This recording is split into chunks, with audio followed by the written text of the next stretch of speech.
Okay, ఇది Congress government Dattatreya గారే స్పందించాలి. దత్తాత్రేయ గారు, మీరు తెచ్చినటువంటి పాలసీ మీరు ఇప్పుడు తప్పు పడుతున్నారు అనేది ఒకటి.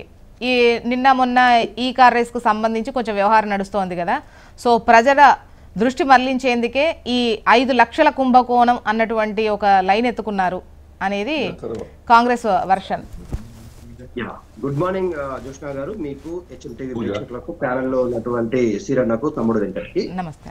ఇక్కడ ఒక విచిత్రమైన విషయం ఏంటంటే, తెలంగాణ రాష్ట్రంలో ఉన్నటువంటి ఇండస్ట్రియల్ కారిడార్స్ మనకు దాదాపుగా ఆచారం కావచ్చు, తమ్ముడు చెప్పిన ఏసార్ నగర్ కావచ్చు, సర్వర్ నగర్ కావచ్చు, బాలనగర్ కావచ్చు, ఇట్లాంటి ప్రాంతాల్లో ఉన్నటువంటి ప్రభుత్వ భూములు నగరం మధ్యలోకి ఇండస్ట్రీలు వస్తే వీటిని నగరం బయటకు పంపడానికి 50% వర్సెస్ 50%, అంటే ప్రభుత్వానికి 50% భూములు అప్పచెప్పడం, ఇంకో 50% ఆ సంస్థని తన ఆధీనంలో పెట్టుకొని తన హెడ్ క్వార్టర్స్ ని కొనసాగించడం అనేటువంటిది ముంబైలో కానీ ఇంకా పెరుగుతున్నటువంటి నగరాల్లో కలకత్తాలో కానీ ఈ రకమైనటువంటి వ్యవహారం ఉంది.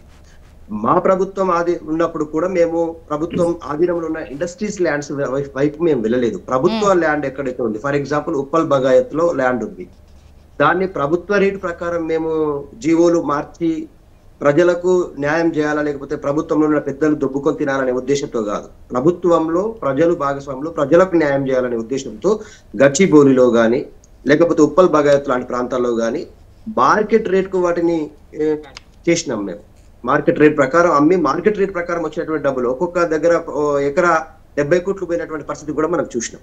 ఆ డబ్బులు తీసుకొచ్చి ప్రభుత్వ డెవలప్మెంట్ లో చేసినాం. కానీ ఇవాళ రేవంత్ రెడ్డి ప్రభుత్వం ఎందుకు ఇది 5 లక్షల పైచిలకు స్కామ్ అని చెప్పేసి మేము ఆరోపిస్తా ఉన్నామంటే, వాస్తవంగా జరగబోయేది ఏంటి అంటే, ఇవాళ ఇండస్ట్రియల్ ల్యాండ్స్ అన్నిటిని కూడా మార్కెట్ రేటుతో కాకుండా ప్రభుత్వం రేటుతో నోటిఫై చేసిండ్రు. ప్రభుత్వ రేట్ ఎంత ఉంటుంది మేడం? ఇప్పుడు ఫర్ ఎగ్జాంపుల్ తార్నాకలో ఒక ఇండస్ట్రీ ఉంది, లేదా నాచారంలో ఒక ఇండస్ట్రీ ఉంది. నాచారంలో ఉన్నటువంటి ప్రభుత్వ రేటు 32,000 రూపాయలు చూపిస్తుంది. కానీ అదే నాచారంలో మీరు వచ్చి నేను ఒక ఇల్లు కట్టుకుంటా 150 గజాల స్థలం నాకు కావాలి అంటే ఒక గజం విలువ 1,00,000 రూపాయలకు తక్కువ లేదు.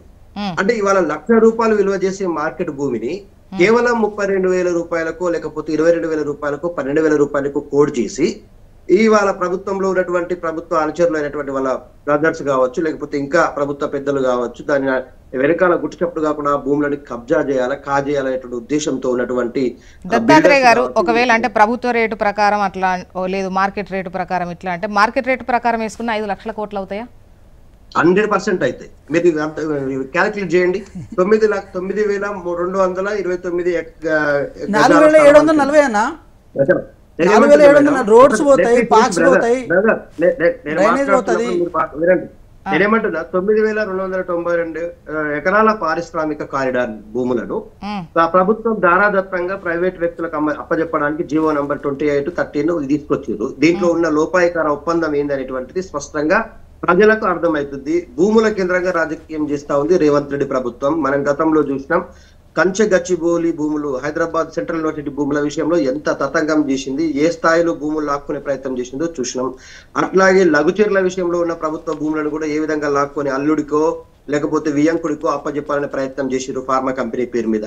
రేవంత్ రెడ్డి గారి ప్రభుత్వం ఏర్పాటైన మొదటి నుంచి నేటి వరకు ఇంకోటి, ఇవాళ మనం మెట్రోకి సంబంధించినటువంటి ల్యాండ్స్ ని, మెట్రోని ప్రైవేట్ అండ్ పబ్లిక్ ఒప్పందం నుంచి తొలగించి కేవలం ప్రభుత్వ పరంలోకి తీసుకొచ్చిన యొక్క వెనకాల ఉన్న కుట్ర ఏంటి అంటే, ఇదే 289 ఎకరాల భూమి ఉంది మెట్రో ఆధీనంలో, ఆ భూమిని కబ్జా చేయాలి లేకపోతే దాన్ని అమ్మేయాలి. సో ఈ అన్ని రేవంత్ రెడ్డి ప్రభుత్వమే ల్యాండ్ మాఫియా ప్రభుత్వంగా కొనసాగుతా ఉంది, ల్యాండ్ గ్రాబింగ్ ప్రభుత్వంగా కొనసాగుతా ఉంది. ఎస్, ఇవాళ మా నాయకుడు కేటీఆర్ గారు చెప్పినటువంటి దాంట్లో మీరు మార్కెట్ వాల్యూ ప్రకారం ఎకరానే 9,229 ఎకరాల భూమిని గజాల్లోకి కన్వర్ట్ చేసి క్యాలిక్యులేట్ చేయండి. ఆ ప్రాంతంలో ఉన్న మార్కెట్ విలువ ప్రకారం 100% 5 లక్షల పైచీలకు స్కామ్ గా ఇది మారబోతుంది అనేటువంటిది మాది బలమైన ఆరోపణ కాదు, ఇది వాస్తవం. ప్రభుత్వం బీఆర్ఎస్ హయాంలోనే యాజమాన్య హక్కులు ఇచ్చారు, 3 జీవోలు దాచింది మీరే, ఆ టైంలో లక్షల కోట్లు ఏమన్నా వసూలు చేశారా అని నిన్న మంత్రి శ్రీధరబాబు గారు అడిగారు క్వశ్చన్.